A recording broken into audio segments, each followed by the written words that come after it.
jiwaku percaya, sampai hatiku mendengar lagu pengharapan.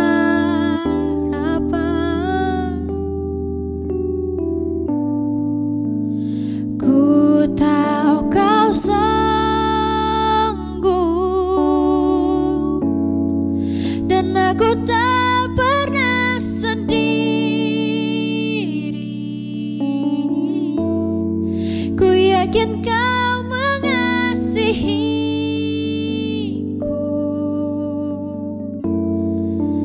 bahkan di dalam apiku.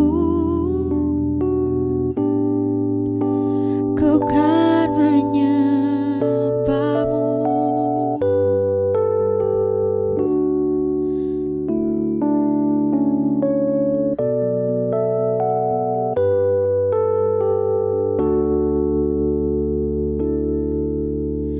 Jujur kadang aku lalai, bersandar pada kekuatanmu. Di dalam kelemahanku, sempurnalah kuasamu. Imanku memegang janjimu. Ku tahu kau selalu bersamaku dalam setiap perkaraku. Kaulah damai tenangku. Ku kan bernyanyi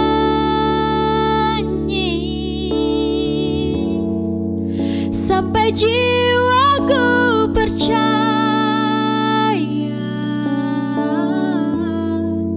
sampai hatiku mendengar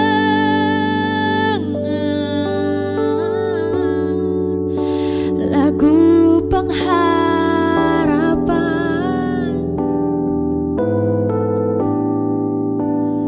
Ku tak kau sanggup, dan aku tak pernah sendiri.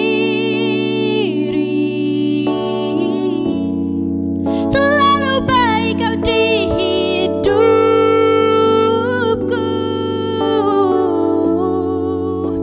bahkan di dalam apiku. Ku kan menyembahmu,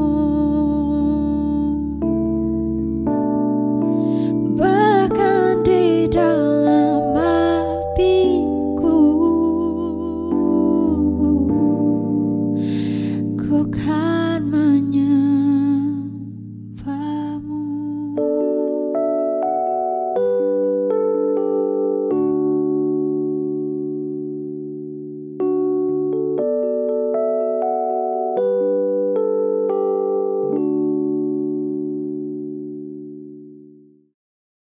Shalom. Saudara, kita bertemu lagi di dalam malam pengajaran di mana kita mendengarkan firman yang merupakan hal-hal yang kita bahas itu sehubungan dengan keimanan kita, supaya kita menjadi orang Kristen yang bisa mengalami pertumbuhan yang luar biasa. Hari ini ada banyak pengajaran yang mengajarkan sesuatu yang begitu mudah. Kalau ada istilah mie instan, kopi instan, artinya semua dibuat dengan cara yang mudah. Maka orang berpikir juga keselamatan itu dibuat dengan cara yang mudah. Ada istilah di dalam kalangan gereja itu, anugerah itu menjadi murah. Cheap grace katanya begitu. Jadi yang penting orang sudah terima Tuhan Yesus pasti selamat dan kita tidak punya tanggung jawab apa-apa. Nah, malam ini saya ingin kita semua boleh mengerti, boleh belajar tentang kekristenan yang sejati itu sehubungan dengan keselamatan. Ya. Jadi keselamatan yang sejati yang sesuai dengan iman Kristen atau sesuai dengan firman Tuhan. Lucu juga saudara, ada orang dia percaya bahwa dia selamat, tetapi dia tidak punya kerinduan untuk baca Alkitab, dia tidak punya kerinduan untuk melayani Tuhan, tidak punya kerinduan untuk melakukan yang benar. Jadi dia tetap hidup di dalam hawa nafsu, mementingkan diri sendiri. Buat saya ini seperti orang yang berganti pakaian. Tadinya dia memakai putih hitam, kemudian sekarang dia memakai baju batik, bawahnya krem begitu. Tetapi orang tidak melihat terjadinya perubahan perilaku. Padahal firman Tuhan mengatakan orang yang lahir baru di dalam keluarga Allah itu, dia mempunyai tabiat, dia mempunyai perilaku yang baru. Karakter yang lama itu dikatakan berganti dengan kebiasaan-kebiasaan yang baru, sekaligus dikatakan kebiasaan-kebiasaan yang benar. Jadi orang yang diselamatkan itu bukan sekedar nanti saya mati masuk surga, tetapi selama dalam hidup itu menghasilkan buah yang luar biasa. Nah, saya akan mengajak saudara melihat bahwa kekristenan itu kalau dia benar, ya, dia pasti mempunyai keyakinan keselamatan. Dia betul-betul yakin akan keselamatan. Karena kita percaya begini, Kristen itu adalah sebuah keyakinan yang mengandalkan iman kepada Yesus Kristus supaya kita diselamatkan. Seperti kata Efesus 2 ayat yang ke-8. Anda bisa periksa dari Efesus pasal yang kedua itu. Ya. Bahwa keselamatan manusia itu bukan merupakan hasil perbuatan daripada manusia, tapi merupakan hasil pekerjaan daripada Allah. Saya secara pribadi tidak pernah meragukan hal ini, bahwa keselamatan saya, keselamatan saudara itu semua semata-mata karena perbuatan Yesus di atas kayu salib. Nah, itu tidak boleh diragukan lagi. Nah, saya perlu menjelaskan ada ayat-ayat dalam kitab suci yang menunjukkan bahwa orang Kristen yang sudah diselamatkan itu, dia harus yakin akan keselamatannya. 1 Yohanes 5 ayat 13 dikatakan, semuanya itu kutuliskan kepada kamu supaya kamu yang percaya kepada nama anak Allah tahu bahwa kamu memiliki hidup yang kekal. Kata tahu itu kalau diterjemahkan dalam bahasa Indonesia dari bahasa aslinya, bahasa Yunani, itu artinya, tahu itu artinya kita betul-betul mengenal seperti seorang suami mengenal istrinya, orang tua mengenal anaknya, tetapi lebih jelas lagi adalah pengenalan suami terhadap istri. Nah, di sini dikatakan supaya kamu yang percaya kepada nama anak Allah tahu bahwa kamu memiliki hidup yang kekal. Nah, lucu sekali ada banyak orang Kristen yang katanya sudah beragama Kristen, sudah memiliki keyakinan kepada Kristus, tetapi di dalam batinnya saja masih ada peperangan, masih ada keraguan, saya selamat apa enggak. Makanya orang seperti begini selalu bertanya, Pak, seandainya saya jatuh, Pak, seandainya saya berbuat dosa, Pak, seandainya saya begini, kira-kira saya selamat ya enggak Pak ya? Dan dia mencari kepercayaan, dia mencari gereja yang bisa memberikan jaminan keselamatan sekalipun dia jatuh dalam dosa. Jadi selalu pusat hidupnya itu bukan mentaati Kristus, tetapi dia selalu bagaimana cara cari aman, menjadi seorang pemain yang aman, ya. Dia ingin mendapatkan sebuah kepastian, mendapat tiket sekalipun dia tetap hidup di dalam hawa nafsunya, hidup di dalam dosa, ya, tidak melayani Tuhan, tidak terlibat dalam pekerjaan Tuhan, dan tetap melakukan nafsunya, dia tetap selamat. Pertanyaan yang berulang kali itu menunjukkan bahwa dia sendiri tidak yakin akan keselamatannya. Nah, orang seperti begini adalah orang yang sebetulnya belum diselamatkan. Karena di dalam Roma 8 ayat 16, kalau saudara perhatikan, roh itu bersaksi bersama-sama dengan roh kita bahwa kita adalah anak-anak Allah. Jadi Roh Kudus yang di dalam batin kita itu meyakinkan kita bahwa kita itu adalah anak-anak Allah. Nah, kalau saudara dan saya yakin bahwa kita ini adalah anak Allah, nah saudara juga perlu yakin bahwa saudara juga sudah selamat masuk surga. Jadi keyakinan itu bukan sesuatu yang direkayasa gitu ya, dibuat-buat. Saya yakin, saya pasti selamat. Enggak. Keyakinan itu datang karena Roh Kudus memberikan kesaksian di dalam batin saudara. Sehingga saudara mempunyai ketenangan yang luar biasa. Ya. Orang Kristen itu harus percaya bahwa Kristus mati di atas kayu salib menebus semua dosa manusia. Orang yang yakin akan keselamatan, dia bisa jatuh. Tetapi saya mau katakan begini, seperti seorang anak kecil, kalau dia jatuh, dia akan bangkit lagi. Kalau ditanya berapa kali dia bangkit pada waktu seorang mengalami kejatuhan, sebanyak dia jatuh, dia akan bangkit seperti anak kecil. Tetapi orang yang jatuh tidak akan pernah tinggal di dalam kejatuhannya kalau dia sudah lahir baru. Orang yang sudah diselamatkan tidak akan pernah betah tinggal di dalam dosa.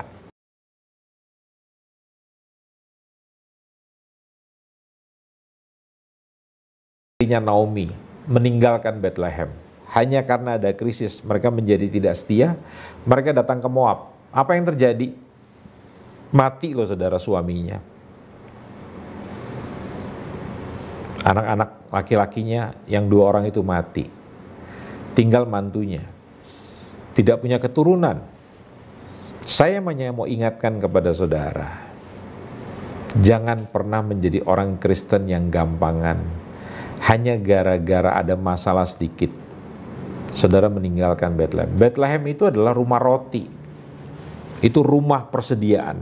Bisa saja kita mengalami pencobaan, bisa saja kita mengalami satu saat penurunan begitu. Iman itu tidak berarti bahwa semuanya Tuhan harus menjamin saudara dan tidak boleh mengalami kekurangan. Rasul Paulus itu rasul yang hidup sesudah Yesus naik ke sorga. Tapi dia bisa mengalami bahaya karam kapal, dia bisa mengalami perampokan, bahkan dia bisa dianiaya secara tubuh. Ada banyak orang mengatakan kalau sudah hidup dalam Tuhan gak mungkin miskin, gak mungkin sakit.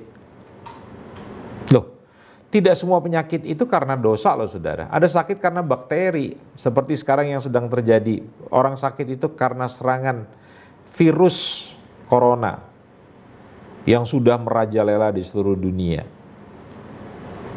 Nah, kalau saudara imunnya tidak kuat, imunnya tidak sehat, kondisi kesehatan saudara tidak prima, maka virus itu bisa menghancurkan saudara. Sekalipun saudara punya iman, karena virus itu tidak ada hubungannya dengan iman, itu hubungannya dengan imun saudara. Nah, banyak orang mengatakan begini pada saya, kalau orang sudah beriman pada Tuhan, ya, makan apa aja nggak ada masalah, karena sudah dikuduskan oleh doa, oleh firman begitu. Sampai lupa, kebenaran itu mengatakan apa yang ditabur dalam daging akan dituai daging juga, apa yang ditabur dalam roh, roh yang akan kita tuai. Nah, banyak orang berpikir dia menabur daging, menabur yang tidak benar, akan menuai sesuatu yang kekal, yang sifatnya adalah rohani. Ya nggak bisa dong saudara-saudara. Itu namanya pengertian yang dipaksakan yang salah.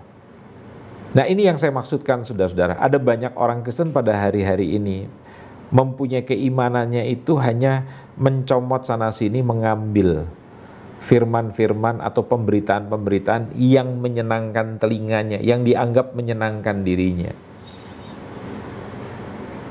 Pada waktu saya bertumbuh sebagai seorang anak manusia, saya tidak hanya makan permen, minum susu, minum jus yang menyenangkan,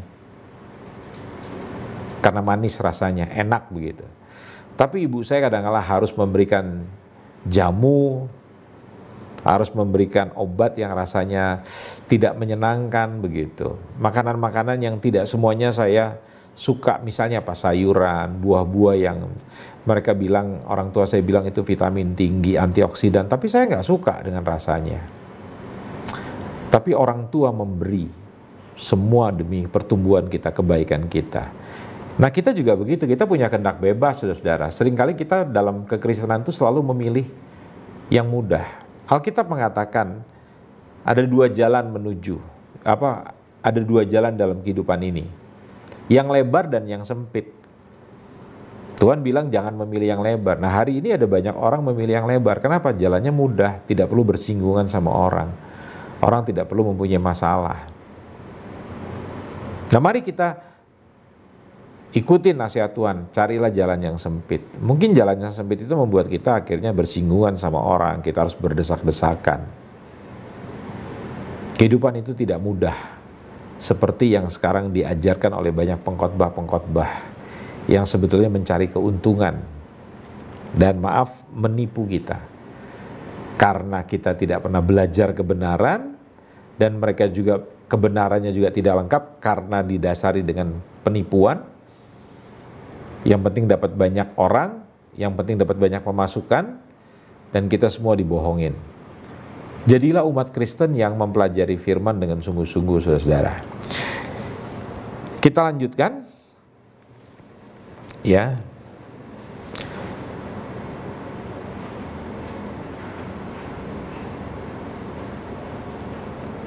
Keyakinan keselamatan ini bukanlah keyakinan yang dipaksakan. Yang tadi saya maksudkan, di mana orang itu berusaha meyakinkan dirinya sendiri bahwa ia pasti masuk surga, dia pasti akan selamat. Kalau kita mempercayai Kristus dengan benar, otomatis kok saudara akan diselamatkan. Keyakinan ini akan datang secara natural. Tiba-tiba saudara memiliki damai sejahtera, memiliki keyakinan. Jadi bukan sesuatu yang dibuat-buat begitu, diyakinkan. Ayo yakin. Enggak, tiba-tiba saudara tenang aja, sejahtera gitu.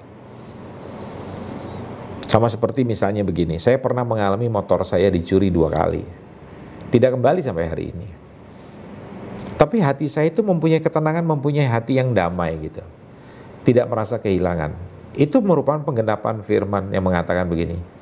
Yang hatinya aku jagai dengan damai sejahtera. Orang yang hidup dengan Tuhan itu, hatinya itu sampai dijagai Tuhan dengan damai sejahtera. Jadi di tengah persoalan yang sedang menerpa dunia ini, kita nggak punya ketakutan. Bukan berarti kita menjadi hidupnya sembrono, tidak pakai masker, tidak jaga jarak, makan dalam jarak yang dekat sehingga droplet orang kena kepada kita. Gitu. Tetap kita berjaga-jaga. Ya, jadi keyakinan keselamatan ini berbeda dengan keyakinan bahwa Tuhan mengasihi saya. Oh, Tuhan mengasihi kita.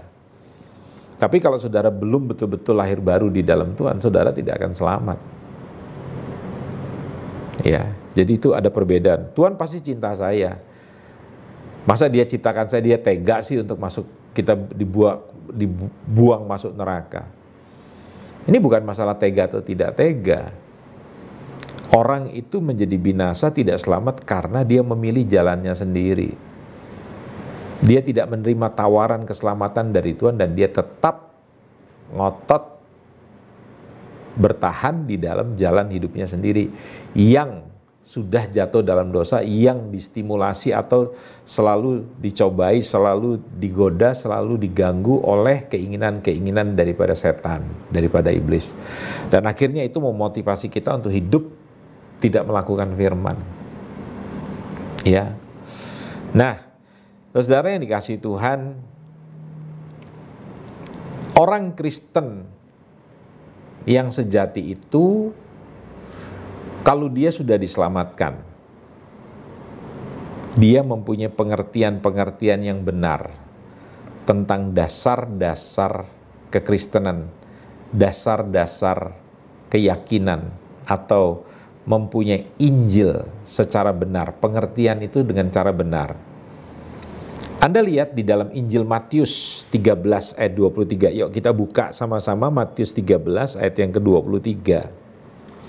Yang ditaburkan di tanah yang baik ialah orang yang mendengar firman itu dan mengerti.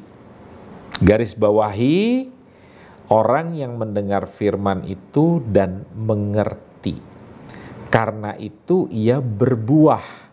Ada yang 100 kali lipat, 60 kali lipat, ada yang 30 kali lipat. Itu yang saya sebutkan. Kalau keselamatan itu sejati, saudara betul-betul diselamatkan, seharusnya hidup saudara itu menghasilkan buah. Tidak ada pohon yang berbuah, yang buahnya dinikmati oleh pohon itu sendiri. Tidak ada sungai yang menghasilkan air yang begitu deras, sungai itu yang menikmati sendiri. Sungai yang begitu deras itu dinikmati oleh lingkungan sekitarnya. Buah pohon itu bukan pohon itu yang menikmati, tetapi yang lainnya. Apakah tidak ironi? Ya, ada orang mengatakan bahwa saya sudah diselamatkan, tapi perilaku hidupnya tidak berubah, tidak punya buah. Hidupnya selalu mementingkan diri sendiri. Ego menjadi raja, ego menjadi penguasa. Padahal mengikut Yesus Matius 10:38 mengatakan orang itu harus menyangkali dirinya, menyangkali akunya, menyangkali egonya. Dia hidup kepada ketuhanan Kristus, ikut perintahnya Tuhan. Apa yang menjadi kehendaknya Tuhan dia taat. Yes bos, begitu kira-kira. Siap Tuhan gitu. Bukan tetap bertahan di dalam keinginannya sendiri begitu. Ya. Jadi perhatikan, tanah yang subur itu mendengar firman dan mengerti. Jadi tanah subur ini itu yang disebut Kristen yang sejati. Jadi mengerti Injil adalah syarat mutlak. Hal yang paling mutlak untuk percaya. Mendengar dan mengerti. Jadi kalau ada orang Kristen mengatakan bahwa saya sudah selamat, saya sudah percaya, tapi baca firman aja males. Bahkan ada banyak firman yang dia tidak mengerti. Nah, iman yang seperti apa kalau begitu? Nah, saya ingin saudara belajar firman itu seperti jemaat yang Anda lihat baik di dalam Kisah Rasul ataupun di dalam suratan Korintus. Jemaat Makedonia, jemaat Berea yang sangat rindu sekali mempelajari firman. Loh, Alkitab kita itu kan terbuka, saudara. Artinya tidak ditutup, tidak dirahasiakan oleh Tuhan, diberikan pada siapa saja. Saudara tinggal baca dan mempelajari. Nah, itu harus baca, itu bukan hanya baca, tetapi mendatangkan pengertian di situ. Jadi tanpa mendengar dan mengerti Injil, seseorang tidak mungkin bisa percaya kepada Yesus. Dari mana ayatnya? Roma 10:13 sampai 14, kemudian ayat 17. Perhatikan, saya bacakan buat saudara nih ayat 13. Sebab barang siapa yang berseru kepada nama Tuhan akan diselamatkan. Memanggil nama Tuhan akan diselamatkan. Kenapa dia panggil nama Tuhan? Karena dia mempercayai Kristus. Makanya dia memanggil nama Kristus. Tetapi bagaimana mereka dapat berseru? Bagaimana orang bisa memanggil nama Kristus kalau mereka tidak percaya kepada Dia? Jadi jangan berdoa yang kosong, hanya sekedar berdoa, tapi doa itu tidak mendatangkan keselamatan. Kenapa? Karena dia sendiri cuma hanya sekedar memikirkan dirinya sendiri. Ingat nggak tentang 10 yang berpenyakit kusta? Mereka minta disembuhkan oleh Tuhan, 10-10-nya. Tapi yang kembali kepada Tuhan kan cuma 1, 9-nya hilang. Itu gambaran pada hari ini. Banyak yang dipanggil, sedikit yang terpilih. Jadi saudara tidak boleh merasa mempunyai sebuah keyakinan yang terlalu over mengatakan begitu saya sudah selamat, begitu saya sudah percaya, maksud saya pasti selamat. Oh nanti dulu, liatin tanda-tanda ini dulu. Ya. Bagaimana saya bisa berseru kepada nama Tuhan kalau saya tidak percaya kepada Dia? Terus bagaimana saya dapat percaya kepada Dia jika mereka tidak mendengar tentang Dia? Orang itu bisa punya keyakinan akan keselamatan Dikatakan di sini kalau dia berseru. Dan dia bisa berseru kalau dia percaya. Nah, dia bisa percaya kalau dia mendengar tentang dia. Perhatikan selanjutnya bagaimana mereka bisa mendengar tentang dia jika tidak ada yang memberitakannya. Ayat 17, jadi iman timbul dari pendengaran dan pendengaran akan firman Kristus atau oleh firman Kristus. Saudara, orang mau jahat, orang mau hidupnya tidak benar, tetapi selama masih mau mendengarkan firman Tuhan, itu selalu pasti ada harapan. Nah, yang celaka kalau orang Kristen mengaku percaya, mengaku beriman, bahkan dia mengatakan saya sudah diselamatkan, tapi dia orangnya cuek gitu, nggak peduli dengan firman Tuhan, nggak punya kerinduan untuk ibadah, nggak punya kerinduan untuk mau melayani Tuhan. Nah, bagaimana orang seperti gini bisa dibilang bahwa dia sudah diselamatkan? Tanda-tanda kerohaniannya aja, perbuatannya yang menunjukkan benar itu nggak ada. Anda pernah lihat nggak?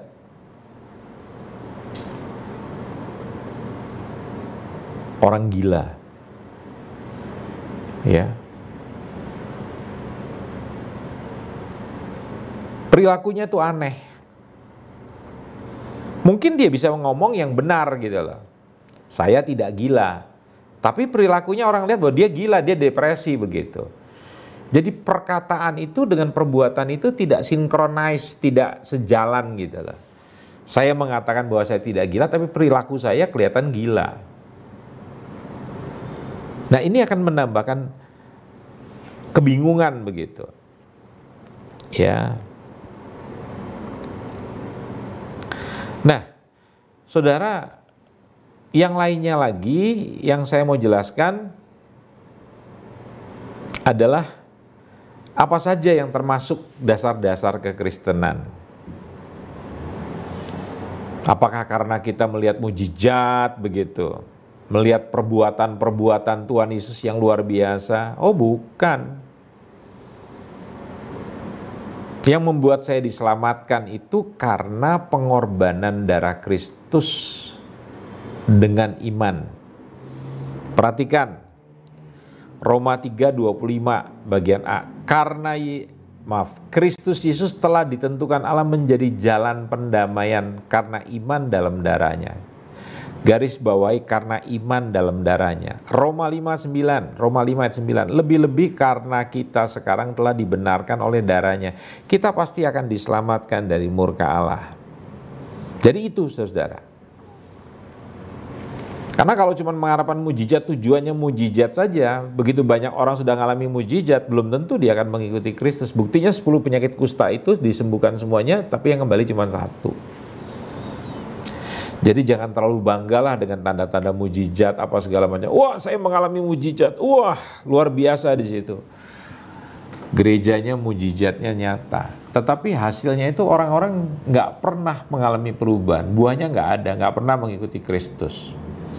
Tujuan Tuhan memanggil saudara itu bukan begitu, bukan sekedar mengalami mujizat, tetapi sampai saudara betul-betul bisa mengenal Kristus, saudara mengalami perubahan, saudara akan belajar firman dengan sungguh-sungguh. Nah, selanjutnya saudara, kalau kita lihat dari hal yang pertama saja dia nggak yakin akan keselamatannya, mari kita periksa buahnya. Orang Kristen kalau dia nggak yakin akan keselamatannya, ya memang dia belum lahir baru, dia belum selamat. Batin itu nggak usah diapa-apakan. Jadi Roh Kudus dengan sendirinya secara natural itu akan meyakinkan dia bahwa dia sudah selamat. Yang kedua adalah kita lihat dari buahnya. Apakah Anda percaya Kristus mati untuk semua dosa? Jawabannya ya tidak. Nah, kalau jawabannya tidak, maka Anda belum menjadi orang Kristen yang sebenarnya. Tapi kalau Anda mengatakan bahwa keselamatan saya itu berdasarkan kematian Yesus di atas kayu salib dan saya percaya banget, oke.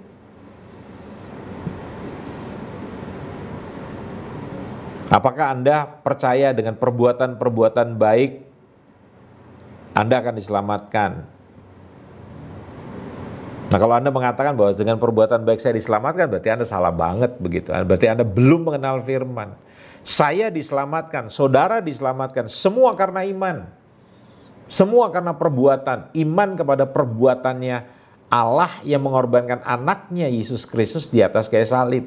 Jadi bukan karena perbuatan baik kita, tetapi maksud saya orang Kristen yang sejati pasti punya kerinduan, pasti punya kecintaan, pasti punya submission, punya rasa hormat, punya rasa tunduk, manut, taat sama firman Tuhan. Nah, yuk kita lihat dalam Yohanes 8:47 bilang begini, barang siapa berasal dari Allah. Jadi ada orang yang memang gak berasal dari Allah, tapi kalau kita itu berasal dari Allah, ia mendengarkan firman Allah.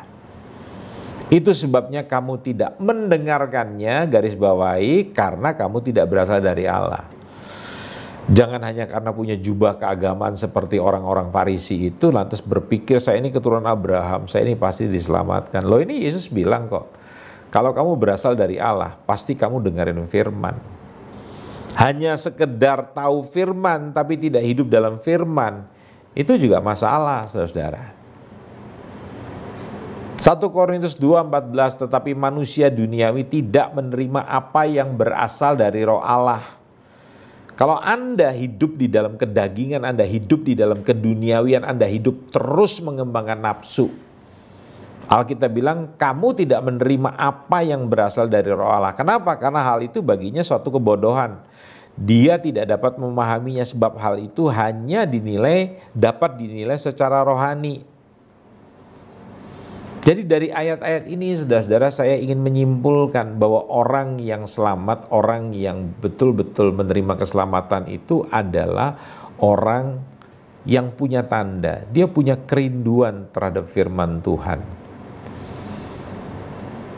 Ini berbeda ya, kerinduan terhadap firman Tuhan dengan sekedar mau mendengar firman Tuhan. Tidak serta-merta orang yang mendengar firman Tuhan itu berarti bahwa dia adalah orang yang punya passion, punya gairah, punya kerinduan akan firman.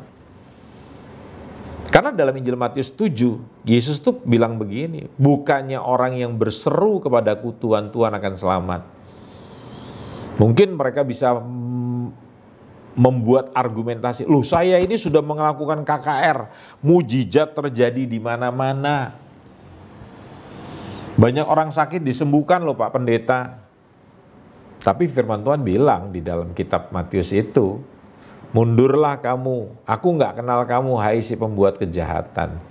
Jangan ngaku orang Kristen yang sudah diselamatkan, tapi buah perbuatannya itu jahat banget.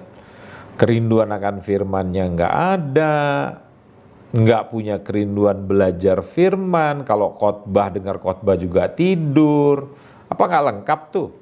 Di rumah gak punya mau baca firman, ya, nggak pernah datang ke grow, persekutuan sel, keluarga, sel anak-anak muda.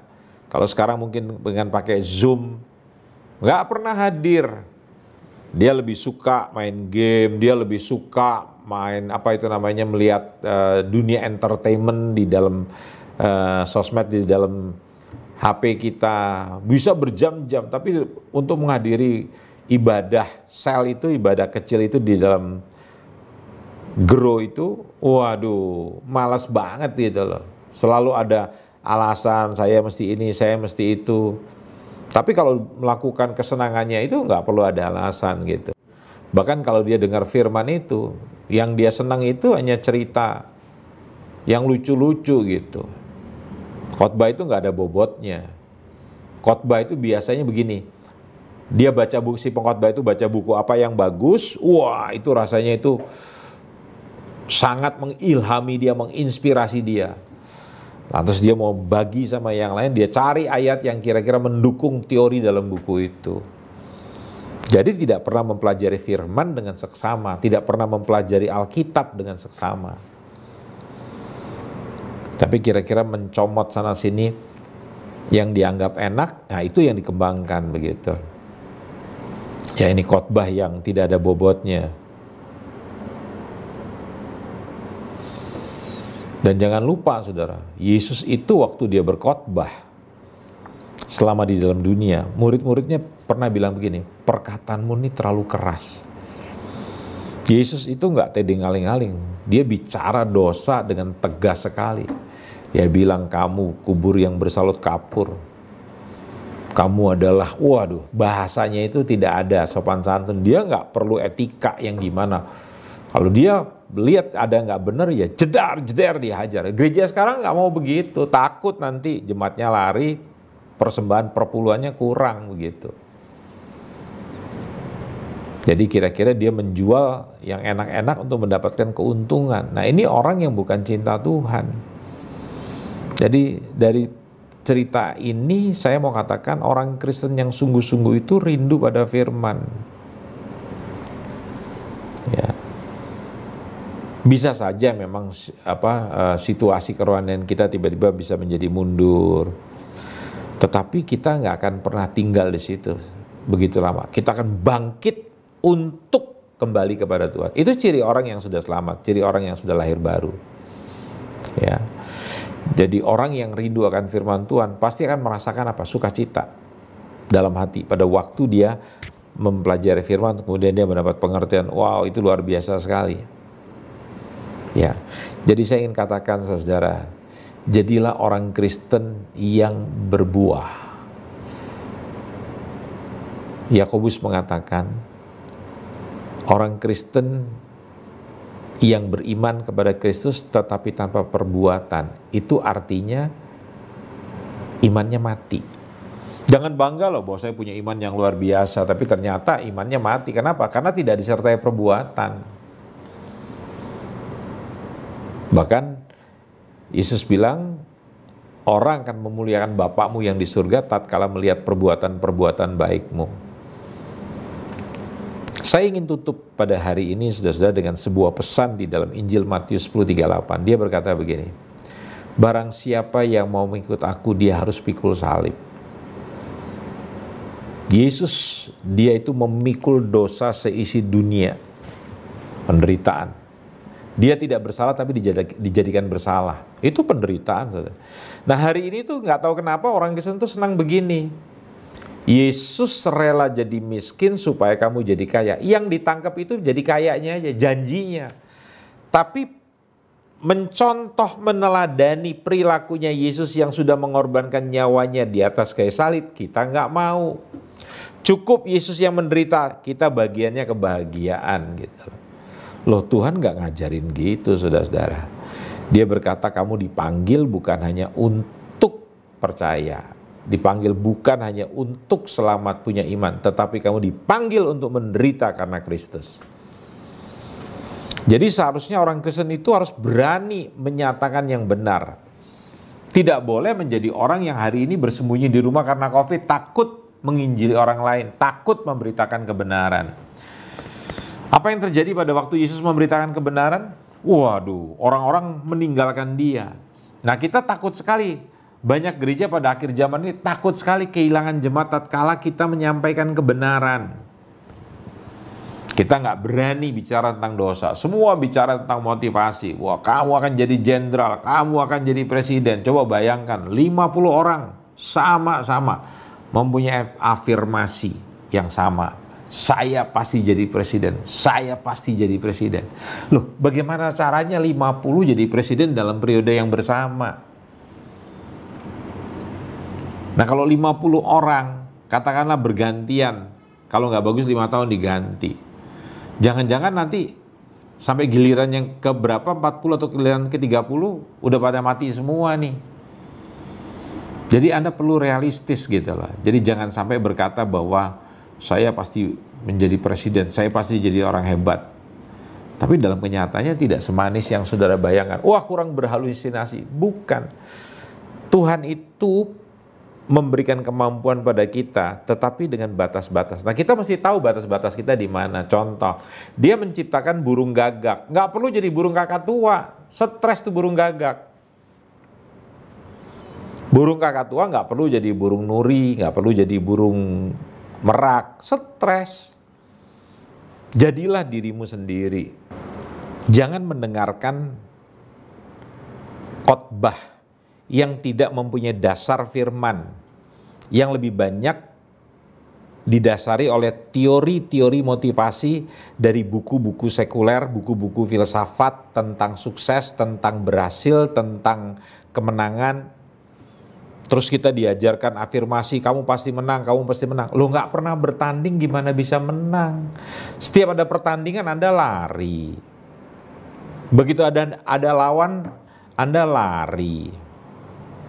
Paulus saja berlatih loh untuk menghadapi pertandingan. Dia berusaha sedemikian rupa. Lo kok sekarang mau jadi orang Kristen tanpa pertandingan, tanpa mau berusaha, di rumah terus, gak punya kerinduan untuk melayani Tuhan, dan berpikir pasti saya selamat.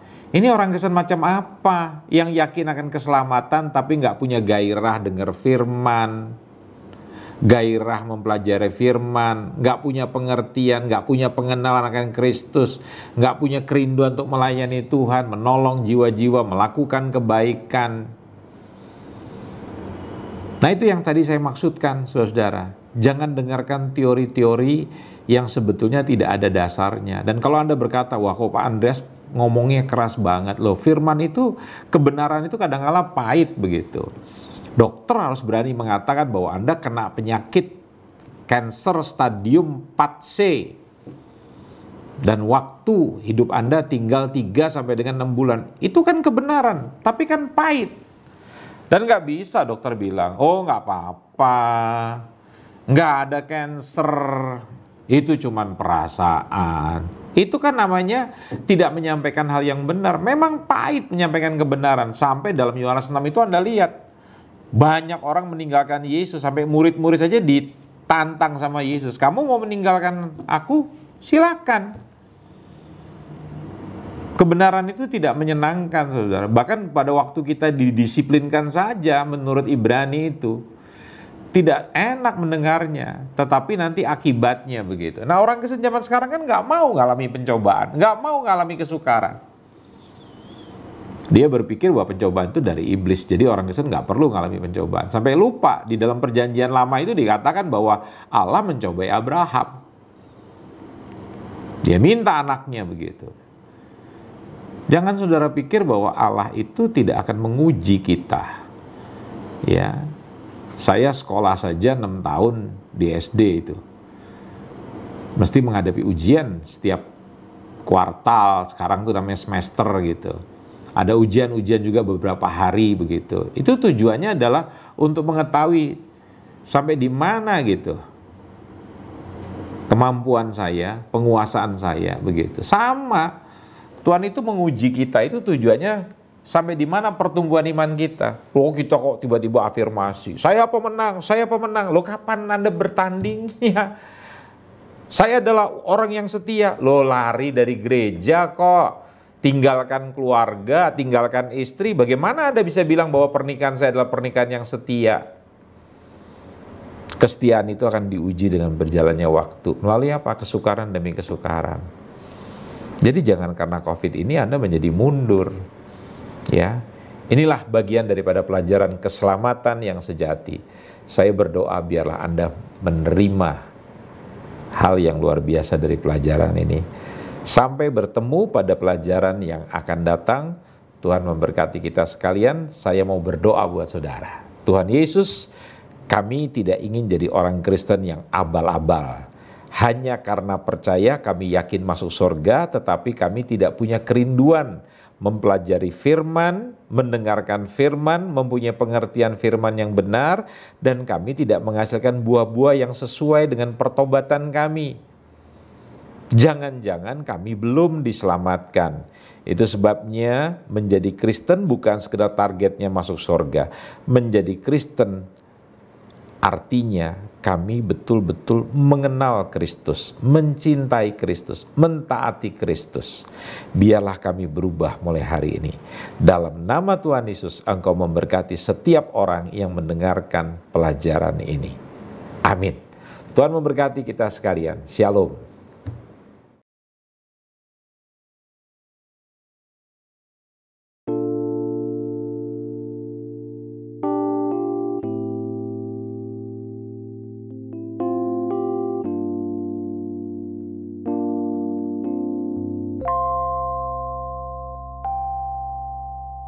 So